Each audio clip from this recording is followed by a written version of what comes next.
தள்ளி விடப்படணும்.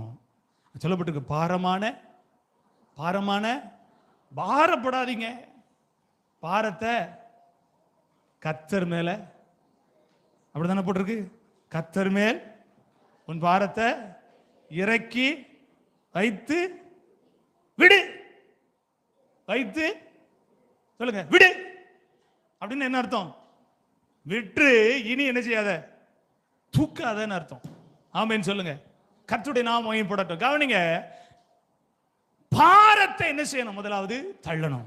சிலருக்கு பாத்தீங்கன்னா தொழில்ல ஒரு பாரம், குடும்பத்துல பாரம், வருமானம் இல்லையேன்னு ஒரு பாரம், என் குடும்பம் இப்படி சின்னாபனமா போயிட்டேன்னு பாரம், என் குடும்பத்துல ஏன் ஒரு இப்படி ஒரு சமாதானம் இல்லாத ஒரு சூழ்நிலை இருக்குன்னு ஒரு பாரம். சிலருக்கு என்ன தொழில் செஞ்சாலும் விருத்தி இல்லையே, என்னதான் நான் பண்றது அப்படிங்கிற ஒரு